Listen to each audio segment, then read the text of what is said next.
Hello everyone. आज अपन करेंगे science का सेकंड मिनी टेस्ट। ठीक है, बिना किसी देरी के स्टार्ट करते हैं क्योंकि ये करंट अफेयर बेस्ड है। थोड़ा सा तो फिर इसे ध्यान से पढ़ना भाई, क्वेश्चन बहुत ज़्यादा बनने के चांसेस हैं इनमें से। देखो, अंतर्राष्ट्रीय अंतरिक्ष स्टेशन आईएसएस के संबंध में निम्नलिखित में से कौन सा स्टेटमेंट सही है? यह पृथ्वी के चारों ओर लगभग 1 लाख किलोमीटर प्रति घंटा की चाल से परिक्रमा कर रहा है। क्या ये बात सही है? ये स्टेटमेंट तो यार गलत है।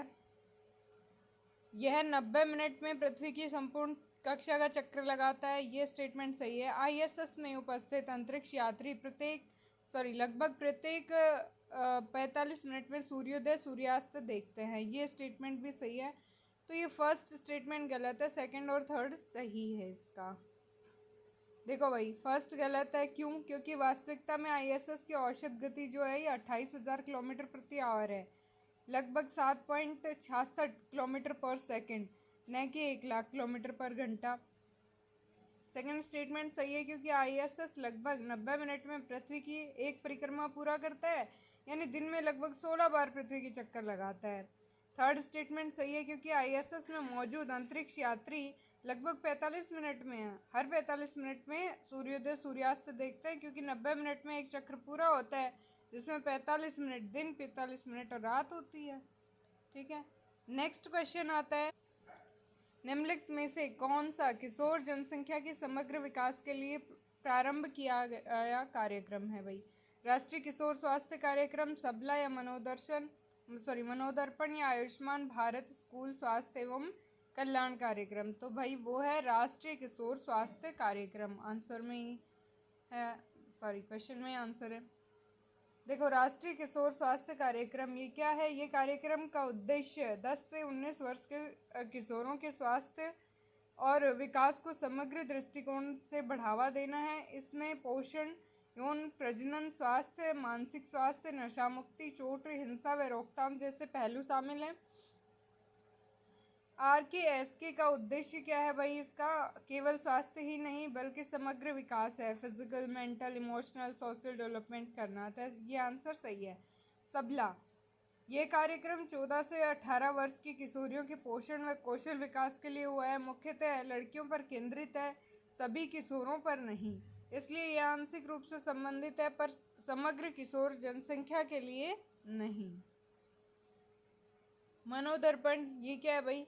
ये कोविड-19 की महामारी के दौरान छात्रों, शिक्षकों और अभिभावकों के मानसिक स्वास्थ्य समर्थन के लिए शुरू की गई एक पहल है, केवल मानसिक स्वास्थ्य तक सीमित है। आयुष्मान भारत स्कूल स्वास्थ्य एवं कल्याण कार्यक्रम, यह स्कूल जाने वाले बच्चों के स्वास्थ्य जांच और स्वास्थ्य शिक्षा पर केंद्रित है, लेकिन यह विशेष रूप से किशोर जनसंख्या के समग्र विकास के लिए नहीं है बल्कि सभी स्कूली बच्चों के लिए है। क्लियर?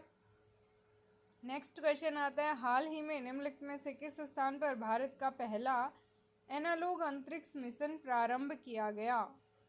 तो एनालॉग अंतरिक्ष मिशन किस स्थान पर है भाई? बेंगलुरु, हैदराबाद, लेह या फिर अमृतसर? तो लेह में किया गया है। ये पढ़ते हैं इसके बारे में। भारत का पहला एनालॉग अंतरिक्ष मिशन, जिसे भारत एनालॉग मिशन भी कहा जा रहा है, लेह लद्दाख में प्रारंभ किया गया है। इसका उद्देश्य पृथ्वी पर अंतरिक्ष जैसी कठिन परिस्थितियों में अंतरिक्ष यात्रियों के व्यवहार और स्वास्थ्य का अध्ययन करना है। यह भविष्य के चंद्रमा और मंगल अभियानों के लिए प्रशिक्षण का हिस्सा है। नेक्स्ट क्वेश्चन आता है, स्पेस डॉकिंग एक्सपेरिमेंट, इसके बारे में बताना है। भारत सफलतापूर्वक स्पेस डॉकिंग करने वाला अमेरिका, रूस, चीन के बाद चौथा देश बन गया है। क्या ये बात सही है? ये स्टेटमेंट बिल्कुल सही है। इसरो ने PSLV C60 द्वारा स्पेस डॉकिंग एक्सपेरिमेंट स्पेडेक्स उपग्रह को लॉन्च किया है। ये स्टेटमेंट भी बिल्कुल सही है। दोनों स्टेटमेंट सही हैं भाई इसके। देखो, space docking experiment SpaDeX, ISRO ने PSLV C60 द्वारा स्पेस डॉकिंग एक्सपेरिमेंट उपग्रहों को लॉन्च किया है।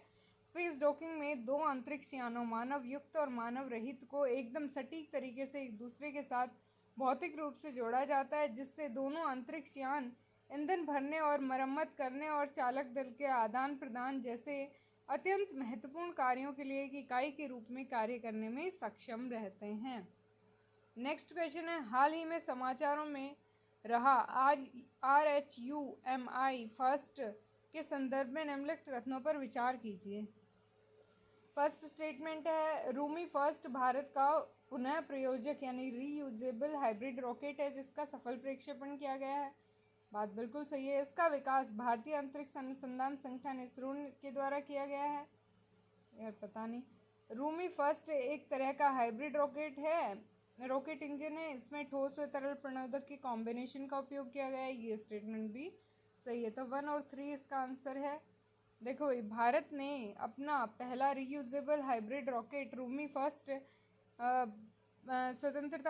सफलतापूर्वक लॉन्च किया है। रूमी फर्स्ट रॉकेट को तमिलनाडु स्थित स्टार्टअप जोन्स इंडिया ने मार्टिन ग्रुप के सहयोग से विकसित किया है। इसे मोबाइल लॉन्चर का इस्तेमाल करके लॉन्च किया गया है। इसमें 3 क्यूब सैटेलाइट और 50 पिको सैटेलाइट शामिल हैं। ये दोनों तरह के सैटेलाइट ग्लोबल वार्मिंग और जलवायु परिवर्तन से संबंधित डेटा एकत्र करेंगे। Hybrid rocket engine, Rumi first एक तरह का हाइब्रिड रॉकेट इंजन है। इसमें ठोस और तरल प्रणोदक के कॉम्बिनेशन का उपयोग किया गया है। इससे इंजन की दक्षता में सुधार होता है और परिचालन लागत में कमी आती है। नेक्स्ट क्वेश्चन आता है मंकी पॉक्स। तो एम पॉक्स के संदर्भ में निम्नलिखित कथनों पर भाई विचार कीजिए। मंकी पॉक्स एक वायरल रोग है जो ऑर्थो पॉक्स वायरस वंश से संबंधित है। यह स्टेटमेंट तो सही है। मंकी पॉक्स मनुष्यों में केवल अफ्रीका महाद्वीप में ही पाया जाता है, यह अन्य देशों में नहीं फैला है। ये बात गलत है भाई। विश्व स्वास्थ्य संगठन WHO ने 2022 में मंकी पॉक्स के लिए एम पॉक्स का नाम को औपचारिक रूप से अपनाया। ये बात सही है। मंकी पॉक्स मुख्यतः पशुजन्य बीमारी है लेकिन मानव से मानव में फैल सकता है। ये स्टेटमेंट भी सही है। तो भाई इसका आंसर बी होना चाहिए। सही बात है। पढ़ते हैं मंकी पॉक्स। विश्व स्वास्थ्य संगठन ने मंकी पॉक्स के प्रकोप को अंतर्राष्ट्रीय स्तर के खतरे वाला सार्वजनिक स्वास्थ्य आपातकाल घोषित किया है। मंकी पॉक्स के बारे में, यह वायरस जनित रोग है जो मंकी पॉक्स वायरस के कारण होता है। यह वायरस ऑर्थोपॉक्स वायरस जीनस से संबंधित है। यह एक जूनोटिक रोग है। यह रोग संक्रमित व्यक्ति और पशु के निकट संपर्क में आने से फैलता है। इस रोग के अधिकांश मामले मध्य और पश्चिमी अफ्रीका में दर्ज किए जाते हैं। एम पॉक्स वायरस के प्रकार भाई क्लेड 1, क्लेड 2 जो चेचक के लिए विकसित टीके और उपचार को विशेष परिस्थितियों में कुछ देशों में एम पॉक्स के इलाज हेतु स्वीकृत किया जा सकता है। हाल ही में विश्व स्वास्थ्य संगठन ने एम पॉक्स के खिलाफ पहली वैक्सीन को प्री क्वालिफाइड किया। एम पॉक्स के खिलाफ इस पहली वैक्सीन का नाम है MVABN। ओके। नेक्स्ट क्वेश्चन आता है, चांदीपुरा वायरस संक्रमण के संदर्भ में निम्नलिखित कथनों पर विचार कीजिए। तो चांदीपुरा वायरस एक RNA वायरस है जो रेबिडोविरिडी परिवार का सदस्य है। ये बात तो बिल्कुल सही है। चांदीपुरा वायरस मुख्यतः मच्छरों सैंडफ्लाई द्वारा फैलता है। छोटे बच्चों में तीव्र एन्सेफ्लाइटिस उत्पन्न करता है। ये बात भी बिल्कुल सही है। चांदीपुरा वायरस का पहला मामला 1965 में चांदीपुरा गांव गुजरात में दर्ज किया गया था। वर्तमान में चांदीपुरा वायरस के लिए कोई विशिष्ट टीका उपलब्ध नहीं है। ये स्टेटमेंट भी सही है। तो इसमें आंसर जाएगा भाई बी। 1, 2, 4 चांदीपुरा वायरस। भारत को लेकर विश्व स्वास्थ्य संगठन ने वैश्विक अलर्ट जारी किया है। इसमें कहा है कि भारत में चांदीपुरा वायरस का मौजूदा प्रकोप 20 वर्षों में सबसे बड़ा प्रकोप है। चांदीपुरा वायरस के बारे में इसे चांदीपुरा वेसिकुलो वायरस के रूप में भी जाना जाता है।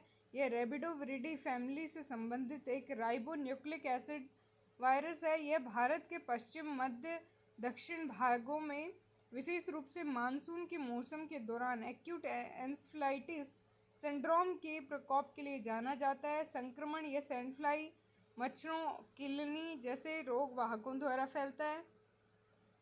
लक्षण क्या है भाई? बुखार, उल्टी, दस्त और सिर दर्द। टीका क्या है? अभी तक इसके उपचार के लिए कोई एंटी रेट्रोवायरल उपचार या टीका उपलब्ध नहीं है। नेक्स्ट क्वेश्चन है, निम्नलिखित में से किस संगठन ने भारतीयों के लिए वर्ष 2024 हेतु आधुनिक आहार संबंधी आदतों के अनुरूप उन्नत आहार संबंधी मार्गदर्शिका जारी की है। वैज्ञानिक और औद्योगिक अनुसंधान परिषद ने, या भारतीय खाद्य सुरक्षा और मानक प्राधिकरण ने, या भारतीय चिकित्सा अनुसंधान परिषद ने, या फिर खाद्य व कृषि संगठन ने। तो खाद्य और कृषि संगठन तो हो नहीं सकता, भारतीय खाद्य सुरक्षा भी नहीं हो सकती। फर्स्ट या सी क्या रहेगा भाई? इसका आंसर है सी। पढ़ते हैं इसके बारे में। वर्ष 2024 में भारतीयों के लिए नई आधुनिक आहार संबंधी मार्गदर्शिका भारतीय चिकित्सा अनुसंधान परिषद और राष्ट्रीय पोषण संस्थान ने संयुक्त रूप से जारी की है। इसमें भारतीयों की नवीन जीवनशैली परिवर्तन, उच्च प्रसंस्कृत भोजन, फास्ट फूड, मोटापा, गैर संचारी रोगों को ध्यान में रखते हुए नए आहार मानक निर्धारित किए गए हैं। नेक्स्ट क्वेश्चन आता है, निम्नलिखित में से किस संगठन को इसरो द्वारा अंतरिक्ष विज्ञान और प्रौद्योगिकी जागरूकता कार्यक्रम के लिए नोडल केंद्र के रूप में निर्दिष्ट किया गया है? गुजरात विज्ञान और प्रौद्योगिकी परिषद को, या मध्य प्रदेश विज्ञान और प्रौद्योगिकी परिषद को, या फिर विज्ञान और प्रौद्योगिकी परिषद लखनऊ को, या फिर विज्ञान प्रौद्योगिकी अनुसंधान परिषद नई दिल्ली को? तो भाई इसमें आएगा गुजरात विज्ञान प्रौद्योगिकी परिषद। भाई मोदी जी इन्हीं को करेंगे। भारतीय अंतरिक्ष अनुसंधान संगठन द्वारा जारी एक आधारित विज्ञप्ति के अनुसार गुजरात विज्ञान प्रौद्योगिकी परिषद को space science and technology awareness training START कार्यक्रम के लिए नोडल केंद्र के रूप में नामित किया गया है। स्टार्ट कार्यक्रम, जो इसरो की एक पहल है, एक प्रारंभिक स्तर का ऑनलाइन प्रशिक्षण मंच प्रदान करता है। यह कार्यक्रम अंतरिक्ष विज्ञान अनुसंधान के विभिन्न क्षेत्रों जैसे ग्रहों का अन्वेषण, खगोल शास्त्र, हेलियोफिजिक्स और वायुमंडलीय विज्ञान, सूक्ष्म गुरुत्वाकर्षण अनुसंधान को सम्मिलित करता है। इस पहल का उद्देश्य उभरते हुए वैज्ञानिकों, अभियंताओं की जिज्ञासा को प्रज्वलित करना है। स्टार्ट कार्यक्रम के तहत गुज कोस्ट लाइव कक्षाओं की मेज़बानी करेगा और ज्ञान प्रसार का केंद्र बनेगा। ठीक है भाई। गुज कोस्ट design as nodal centre for ISRO as start programme. The start programme is a kick-start opportunity for aspiring scientists and engineers. Okay. Next question आता है, सूर्य पृथ्वी तंत्र में लग्रांज बिंदुओं लग्रांज पॉइंट L2 और L3 के बीच लगभग कितनी दूरी है भाई? 15 लाख किलोमीटर, या फिर 30 लाख किलोमीटर, या 16 करोड़ किलोमीटर, या 32 करोड़ किलोमीटर? तो वो है भाई 32 करोड़ किलोमीटर। कैसे है देखो, सूर्य और पृथ्वी के बीच की दूरी 1 एटॉमिक यूनिट लगभग 15 करोड़ किलोमीटर है। L2 बिंदु पृथ्वी के पीछे पृथ्वी से लगभग 15 लाख किलोमीटर दूरी पर स्थित है। L3 सूर्य के दूसरी ओर पृथ्वी की कक्षा के लगभग 15 करोड़ किलोमीटर दूरी पर स्थित है, जबकि L2 और L3 दोनों सूर्य के विपरीत दिशाओं में पृथ्वी से अलग अलग दूरी पर स्थित हैं। इन दोनों के बीच की दूरी लगभग 32 करोड़ किलोमीटर मानी जाती है। 15 करोड़ प्लस 15 करोड़ लगभग 30 करोड़, लेकिन L2 की अतिरिक्त दूरी को जोड़कर 32 करोड़ किलोमीटर। देख लो भाई, अपन को पूछ कहाँ से रहा है? L2 और L1 के बीच में, है ना? तो इन दोनों के बीच की डिस्टेंस है 32 करोड़ किलोमीटर। नेक्स्ट क्वेश्चन आता है, निम्नलिखित ऊष्मा अंतरणों में से कौन सा संवहन का एक उदाहरण है? माइक्रोवेव ओवन में भोजन को गर्म करना, गैस स्टोव पर एक बर्तन में जल उबालना, या धूप में गर्मी महसूस करना, या फिर एक पीतल की छड़ के एक सिरे को गर्म करना और दूसरे सिरे पर तापमान में वृद्धि का अवलोकन करना। तो ऊष्मा अंतरण की बात कर रहे हैं, संवहन का उदाहरण है, तो फिर वो तो गैस स्टोव पर एक बर्तन में जल को उबालना ही है। पढ़ते हैं इसके बारे में। ऊष्मा अंतरण विधि संवहन, इसमें द्रव और गैसों में गर्म परतों का ऊपर उठना, पानी उबलना, हवा का गर्म होकर ऊपर उठना। संचलन में क्या होता है? ठोसों में गर्मी का फैलाव, धातु की छड़ गर्म होना। विकिरण क्या होता है? बिना किसी माध्यम के ऊष्मा का संचरण, जैसे धूप में गर्मी लगना, आग में गर्मी महसूस होना। नेक्स्ट क्वेश्चन है, निम्नलिखित कथनों पर विचार कीजिए। आयुष्मान भारत स्कूल स्वास्थ्य और कल्याण कार्यक्रम, स्वास्थ्य परिवार कल्याण मंत्रालय और शिक्षा मंत्रालय की एक संयुक्त पहल है। बात बिल्कुल सही है। इसमें स्कूल आधारित स्वास्थ्य संवर्धन गतिविधियों को आयुष्मान भारत कार्यक्रम के स्वास्थ्य और कल्याण घटक के एक भाग के रूप में शामिल किया गया है। ये स्टेटमेंट भी बिल्कुल सही है। पढ़ते हैं इसके बारे में। आयुष्मान भारत स्कूल स्वास्थ्य एवं कल्याण कार्यक्रम। आयुष्मान भारत स्कूल स्वास्थ्य एवं कल्याण कार्यक्रम स्वास्थ्य एवं परिवार कल्याण मंत्रालय और शिक्षा मंत्रालय की एक संयुक्त पहल है, जिसमें स्कूल आधारित स्वास्थ्य संवर्धन गतिविधियों को आयुष्मान भारत कार्यक्रम के स्वास्थ्य एवं कल्याण घटक के एक भाग के रूप में शामिल किया गया है। ये गतिविधियां स्कूल स्तर पर स्वास्थ्य शिक्षा, स्वास्थ्य संवर्धन, रोग निवारण, स्वास्थ्य सेवाओं तक बेहतर पहुंच को एकीकृत व्यवस्थित तरीके से जोड़ती है। प्रत्येक विद्यालय में 2 शिक्षक अधिमानत, एक पुरुष और एक महिला, जिसे स्वास्थ्य और आरोग्य दूत के रूप में नामित किया जाता है। उन्हें हर सप्ताह 1 घंटे के लिए दिलचस्प गतिविधियों के लिए स्वास्थ्य संवर्धन और रोग निवारण जानकारी देने के लिए प्रशिक्षित किया जाता है, ताकि आनंदपूर्ण शिक्षा को बढ़ावा दिया जा सके। ये स्वास्थ्य संवर्धन संदेश देश में स्वास्थ्य प्रथाओं को बेहतर बनाने पर भी असर डालते हैं, क्योंकि छात्र समाज में स्वास्थ्य और आरोग्य के संदेशवाहक के रूप में कार्य करेंगे। ठीक है भाई। नेक्स्ट क्वेश्चन आता है सिम्बेक्स 2024 सिंगापुर भारत समुद्री द्विपक्षीय अभ्यास के संबंध में निम्नलिखित में से कौन सा स्टेटमेंट सही नहीं है? भाई क्या है ये, तो मेरे को पता ही नहीं। Singapore, okay.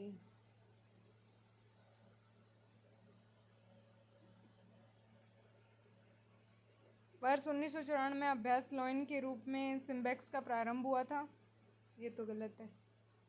अक्टूबर 2024 में आयोजित हाल का अभ्यास इसका 31वां संस्करण था। ये स्टेटमेंट भी गलत है। इसमें उद्घाटन समारोह का स्थल INS शिवालिक था। ये स्टेटमेंट भी गलत है। इसका बंदरगाह चरण हार्बर फेज, बंगाल की खाड़ी में समुद्री चरण सी फेज विशाखापट्टनम में आयोजित किया गया। तो सिम्बेक्स 2024 का ये कौन सा स्टेटमेंट संबंधित नहीं है भाई? ये डी स्टेटमेंट जो है ये गलत है, बाकी सारे सही हैं। देख लेना यार, इसको थोड़ा पढ़ लेना, पढ़ ही लेते हैं। सिंगापुर भारत समुद्री द्विपक्षीय अभ्यास सिम्बेक्स 2024 से 23 अक्टूबर से 29 अक्टूबर 2024 तक।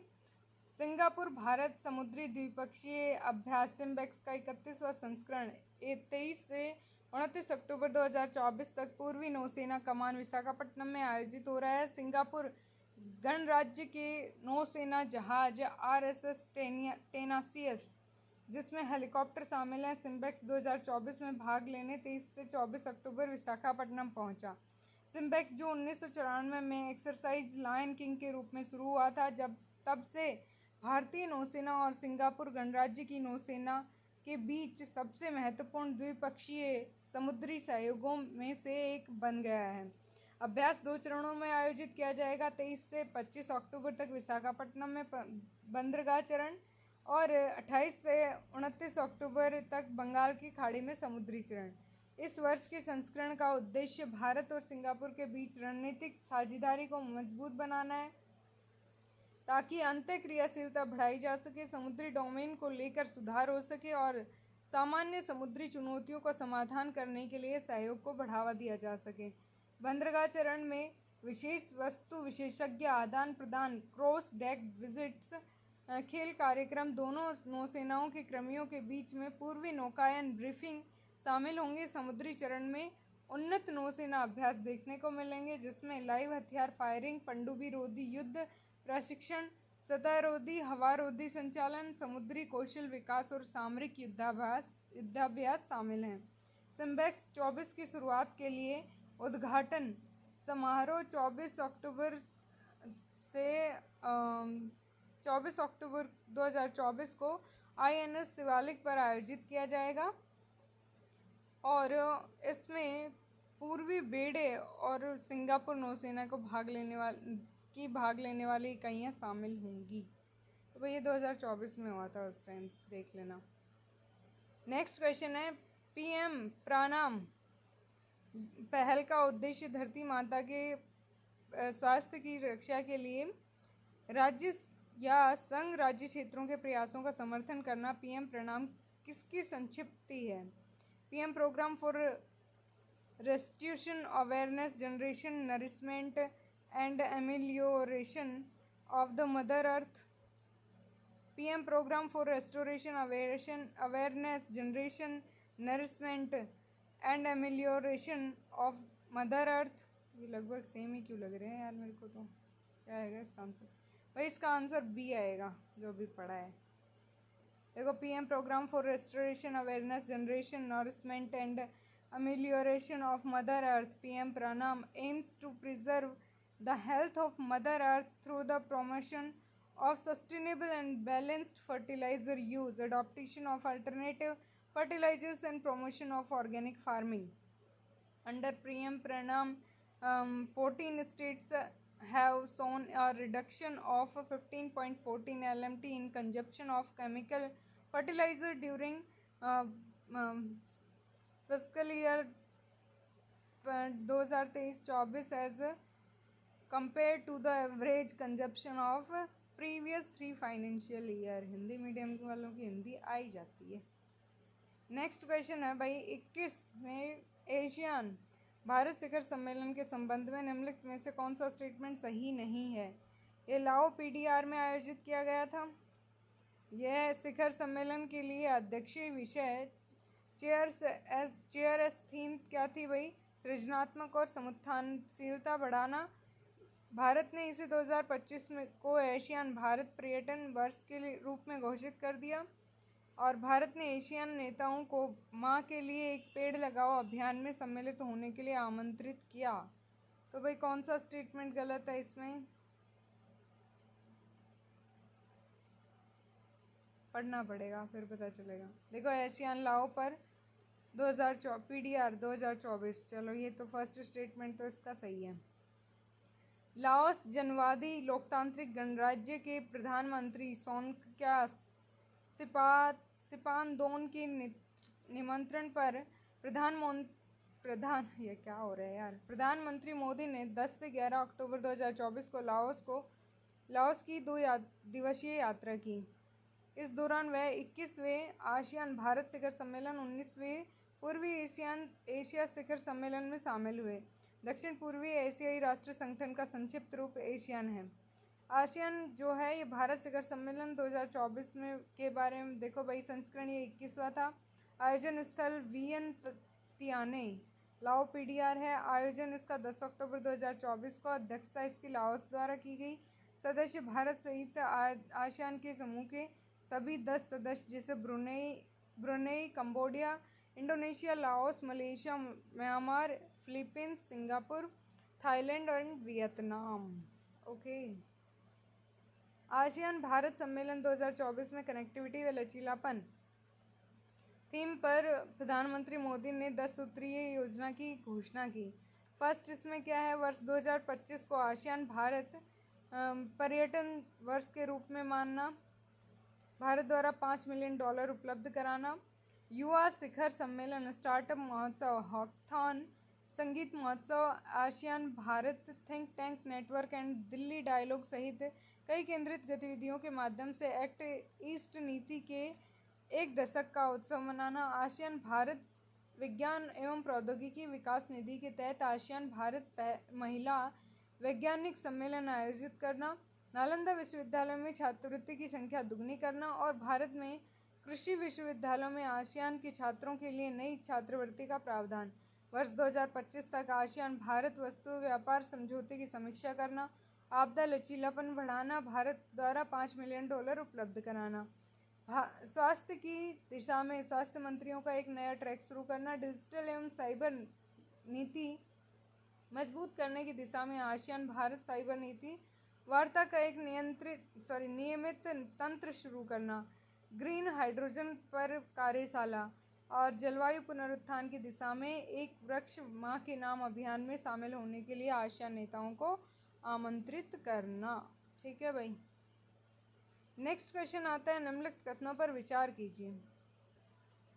हिंद महासागर पहल को भारत ने 2019 में बैंकॉक थाईलैंड में आयोजित पूर्वी एशिया सम्मेलन के दौरान लॉन्च किया था। बात बिल्कुल सही है।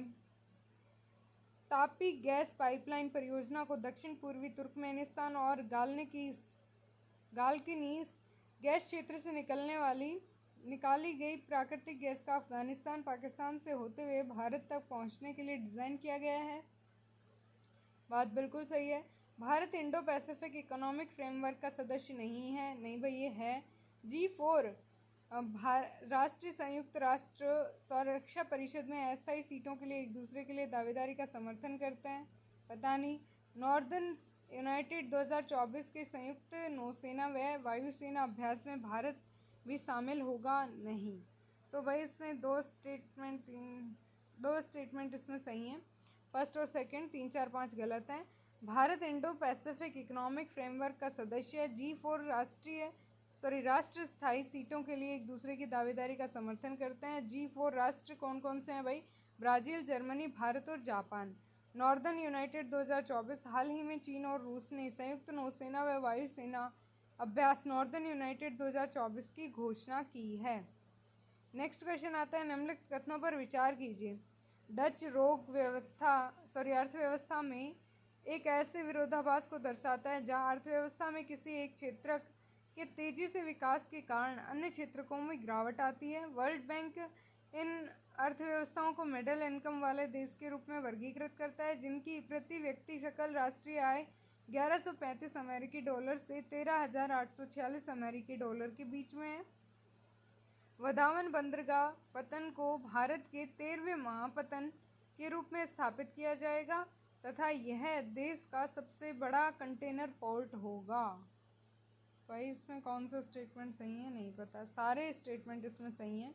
पढ़ते हैं इसके बारे में। डच रोग आर्थिक सिद्धांत में उस स्थिति को कहते हैं जब किसी देश में प्राकृतिक संसाधन जैसे तेल या गैस की खोज से उसके निर्यात में तेज वृद्धि होती है, जिससे मुद्रा मजबूत हो जाती है और अन्य पारंपरिक क्षेत्र जैसे निर्माण व कृषि कमज़ोर हो जाते हैं। सेकंड स्टेटमेंट भी सही है, क्योंकि वर्ल्ड बैंक के द्वारा मध्य आय वाले देशों की GNI प्रति व्यक्ति सीमा लगभग 1136 अमेरिकी डॉलर से 13,845 अमेरिकी डॉलर के बीच में होती है।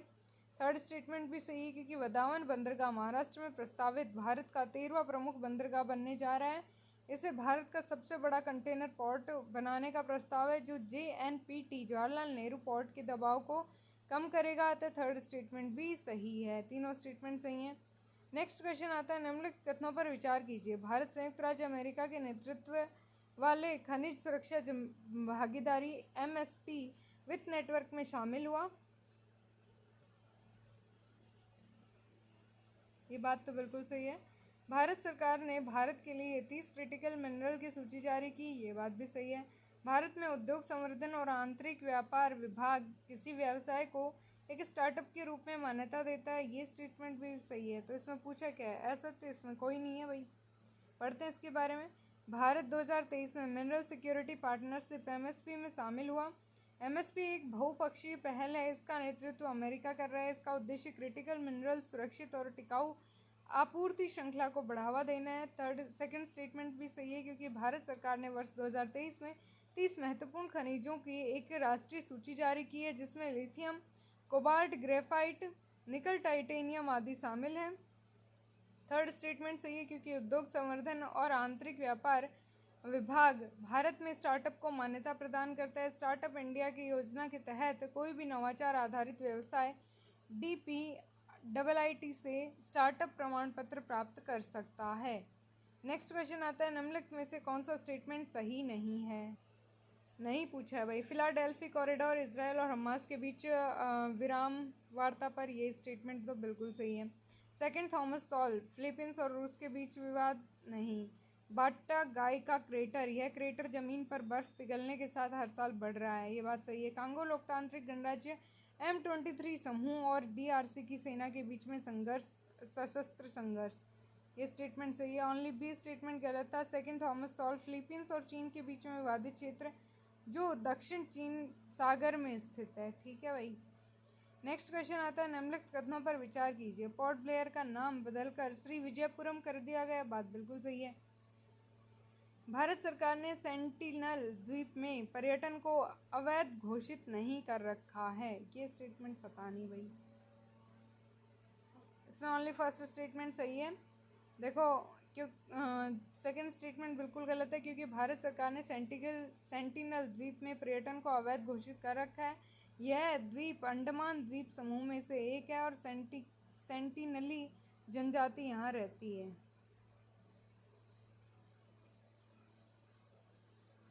घोषित नहीं कर रखा है, ऐसे आया था ना इसमें।